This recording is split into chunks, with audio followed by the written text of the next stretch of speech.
kaJohane chapter number 12 verse number 24. Umvangeli. Okay. Chapter number 12 verse number 24. Halijiki izwi lakho ngoba wena uyinkosi. Halijiki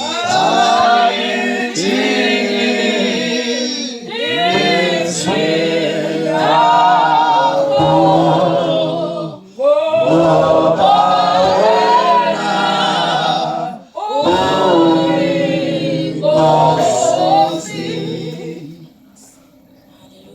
John chapter number 12 verse number 24 bese uyathandaza. ngokaJohane chapter 12 verse 24 kufundeka kanje. Ngiqinisile ngithi kini, uma inhlamvu kakolweni iwela emhlabathini ingafi, ihlala yodwa, kepha uma ifa ithela izithelo eziningi. Awufunde izenzo chapter number 4 verse number 11 mangaphosisi. Izenzo chapter number 4 verse number 11. Hallelujah. Izenzo chapter 4 verse number 11.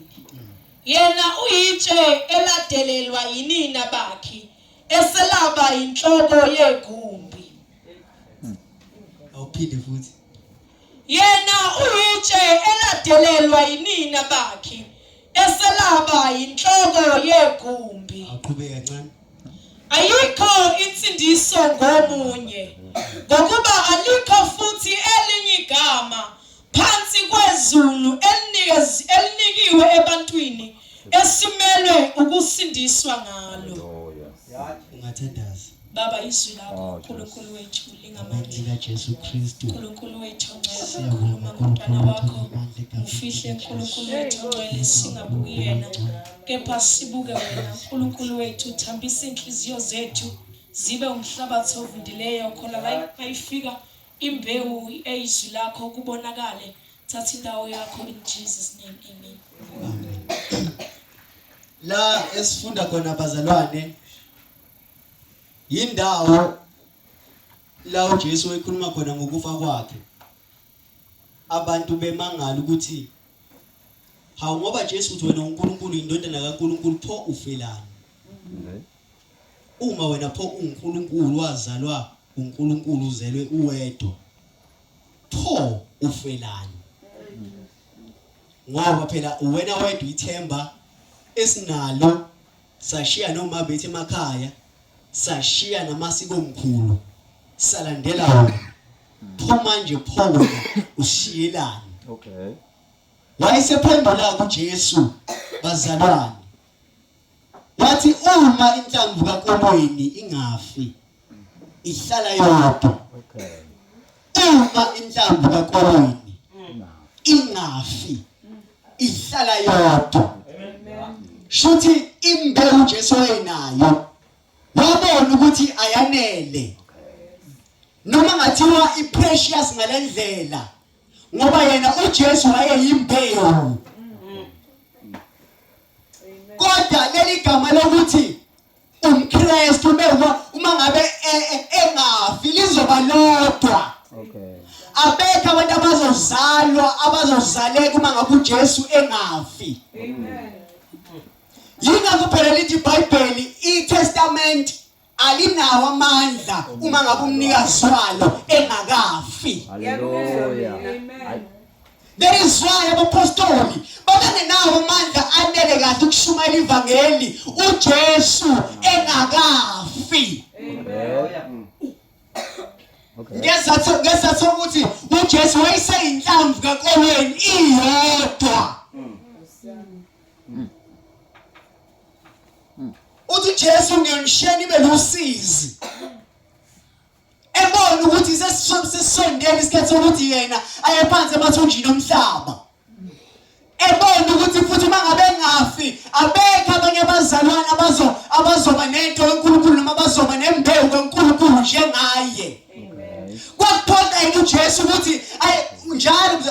abazana kwesikhuluma lapha into esiyaziyo. Uma ngabe unembewu lethe iyodwa. Kodwa manje ufuna ukuba nommbila omningi. Uzowenza njani? Uzotshala ugqibe phansi. Ukuze izomila ibe ningi. There is why ke bazalwane sihlangane kanjena namhlanje kusenamakhono eSouth Africa.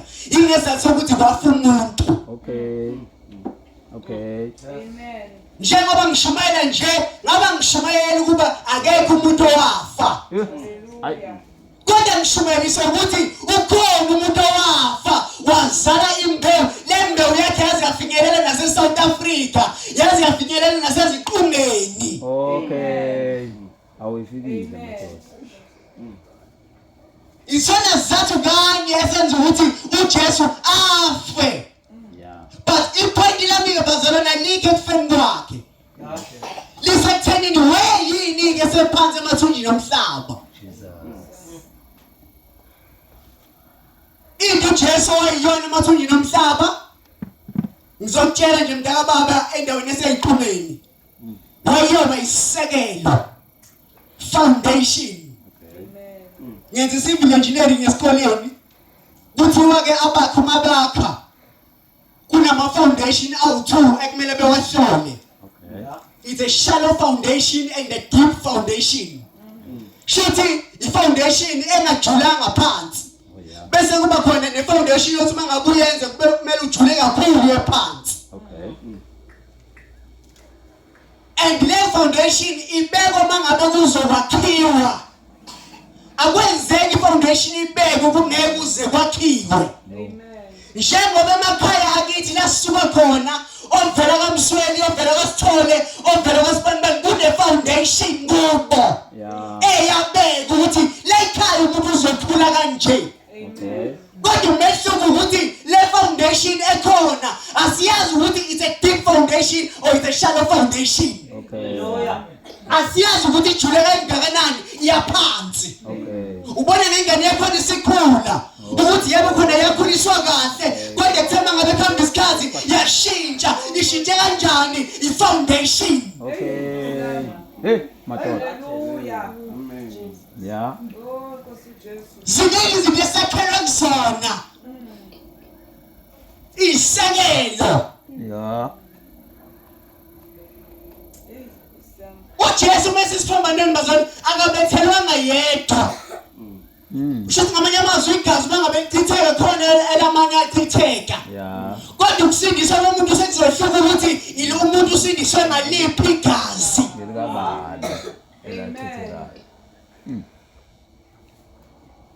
Manje sesiyasaba ngisho ukholwa sesiyasaba unzima kuwukuthi South Africa abantu sebasaba ngisho ukuyiveza ukuthi kuyakholwa yindaba kangaka it's a foundation.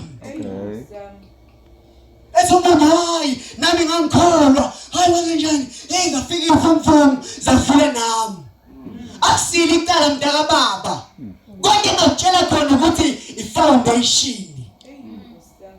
uJesu wakhuluma ngomhlangiyeli wahamba umhlangiyeli wayohlangiyela imbewu enye yawela egcwaleni enye yawela ememveni enye yawela emhlabathini ovundileyo. Lithi iBhayibheli eyawela lithi iBhayibheli yawela endleleni yakhula kuqala. Sasejabula ukuthi yakhula nansi imbewu sakhula nasi isihlahla kodwa ifoundation yakhona iweak. Lithi iBhayibheli ukuthi mangaqhamuka ilanga imoya lithi iBhayibheli yashaya phansi. Singajabuliswa ama-gift kakhulu minus foundation.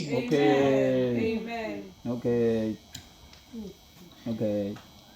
Jonga abanakho sengabantu abunduma abanakho siyashumayela useworshipper akuselula ke umuntu enkulu lalela wabazalwane igift ayisho ukuthi ujule kangakanani. Igift is just a gift.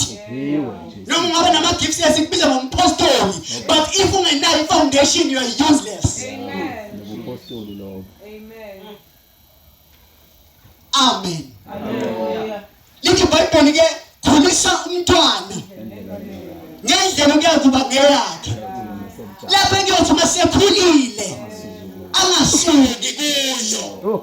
Ngesathu ukuthi the more usamkhulisa you are laying a foundation.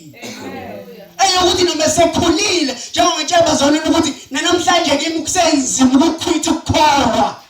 Kunzima noma ngasheka kanjani noma ngangena ngede kameroni ngikhale kodwa kunzima ukuyeka ukukholwa. Yini kangaka? It's a foundation engime kuyona. Isekelo. Iba ngeselaba inhlekisa ngaphandle nabafundisi. Sabafundisi abakhulu bashumayela bengamanga kusekelwana kuyiso. Barecognize amabandla bayeka ukushumayela iqiniso bashumayela imali bashiya isekelo.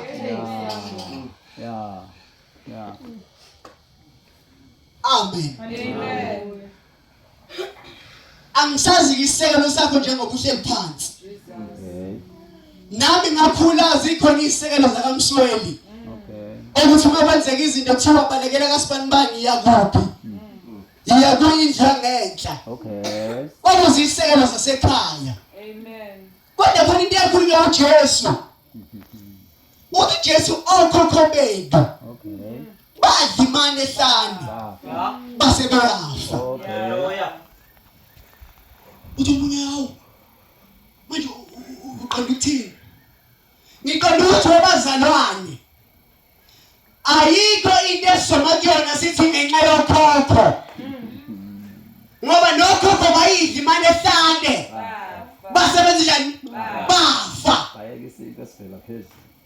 Kodwa uthi Jesu mina ngini ngisinkwa sokuphila. Esivela phezulu. Othi odla mina akasoza lamba. Hallelujah. Hey, Jesus.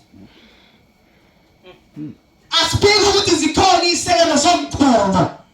Asibhekanga thina lokho. Zikhona isekelo somkhulu. Ungaya noma kiphi continent necontinent kuneyisekelo zakhona.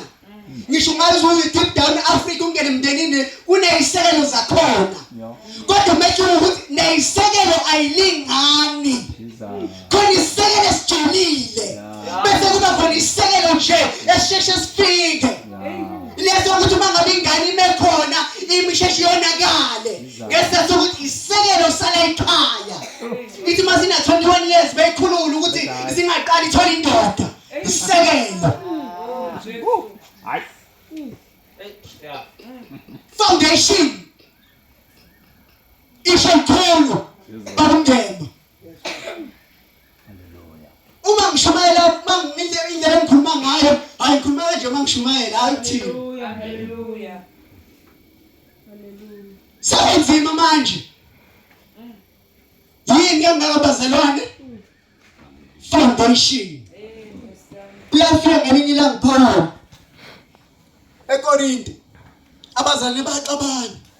Ethi mina ngoba Paul. Ethi mina ngoba Petro. Ethi mina ngoba Apollo. Uyasho Paul ukuthi the foundation has been laid. Sekelo sibekiwe. And isekelo akusimina mina Paul. Futhi akusiyena uKefasi. Futhi akusiyena uApollo. Kodwa isekelo yilo muntu owanifela. Amen. Njengoba isihlahla sikhula abazalwane kusekhona imbewu ephansi. Wena ubona isihlahla siqinile nje siyakhula kanti khona imbewu khona umbili omncane wagqitshwa phansi. Bazotshela kangcono abadala ngesentshelo yezulu leyokuthakatha. Yonke imithi bayigqiba phansi. Ngoba they understand amandla isekelo. Amen. Ukuthi bangagqiba into ethize kaMsweli for sure ngani zakhona isoza siqedwe isiqonde.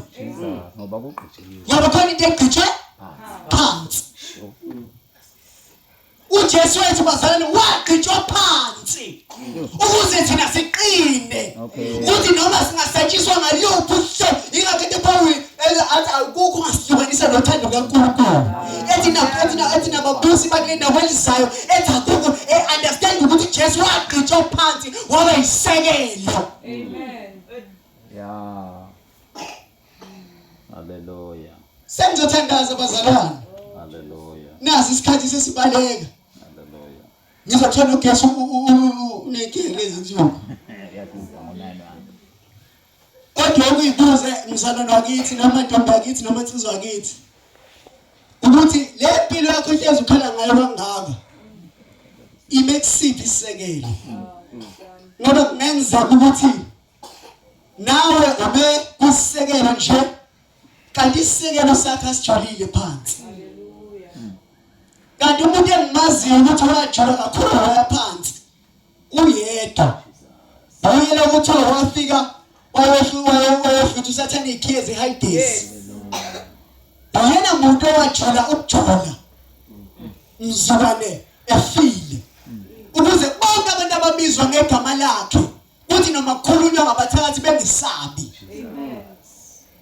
Amen. Amen. Bekuyileyo ke inkulumo namhlanje uNkulunkulu esengivezele yona kulezi insuku. Ukuthi iproblem ikusekelo. Omunye kade okulahla ukukholwa. Mhlawumbe abazali basambona ngathi uyakholwa kodwa kade okulahla ukukholwa. Kanti inkinga khona yalahleka khona isekelo. Bekuyilokho bantu baseyiqhumeni. Ukuthi nawe mama nawe sisi nawe baba. Check isisekelo. Ukuthi uma kusiphi isisekelo. Ngoba we nuyisiphephelo sami lapho ukuphila kwakukhona uhlezi ngokusukunele singakho bayasaba abantwana baka-Israyeli kuthiwa nangu uGoliathi bahamba noNkulunkulu. uNkulunkulu eshilo ukuthi asoze wabashiya kodwa bafinyelelwa uvalo. Wafika umuntu o-understand isekelo ukuthi noma ngathiwa ngimncane kodwa ngalibulala ibhube esehlane ethi ngayibulala ingonyama. Uyazazi isekelo salomuntu uthi wena Goliathi noma ngathiwa umkhulu kangakanani but I know of my foundation. Ngiyazi la ngime khona. Ngoba we nuyisiphephelo sami lapho ukuphila kwakukhona uhlezi ngokusukunele singakho. Amen. Amen. Kwakhulunywa-ke bazalwane. Wangibuza omunye ukuthi pho manje uJesu uze ngomahluko ngibona ukuthi uNkulunkulu wayekhona kusukela sekuqaleni ku-Adamu. Abangimtshele ngokazalwane namhlanje sengiyavala. Adamu kuze kufinyelele ezikhathini zoDavide babekholwa uNkulunkulu but isekelo sakhona sasingaqinile noma savela ngenyoka. Adamu beno-Eva beyisona insimini ese-Eden. Yilapho khona kwaqala ukuthi onke ama-giant okholo azophila analeli gazi lokuthi okusalayo igazi lika-Abe esamangalela uKhayini. Shothi ngamanye amazwi yonke igeneration evela lapho izovela ngegeneration yesono. Ngesathi ukuthi thina sona sizoqala nika Adamu. Shothi isekelo sethu thina sasiku-Adamu wokuqala. uJesu bangabefika wayezoba isisekelo ezoba uAdamu wesibili ngelakhe igazi ethi baba bathethelele ngoba bakwazi abakwenzayo. Isekelo sakhe sasihamba ne-forgiveness nokuxolelwa. Ngoba we nuyisiphephelo sami lapho ukuphila kwakukhona uhlezi ngokusukunele singakho. Isekelo mzalwane wami. Konke okuhluphayo kubehlula nje kungenzeka ukuthi usukile kuyisisekelo. Or else isekelo kaze ume buso.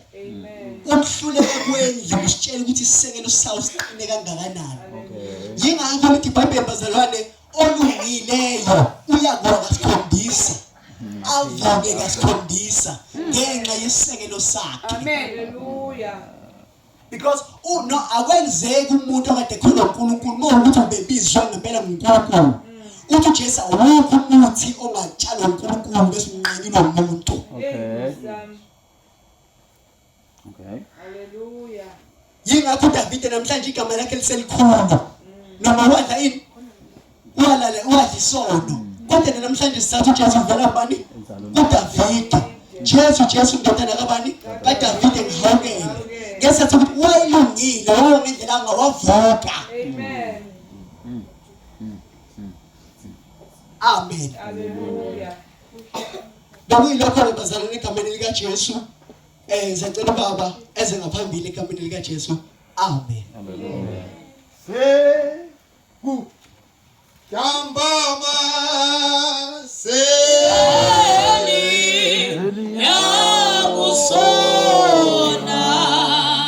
Hallelujah. Hallelujah. Ngisacela mfundisi uChili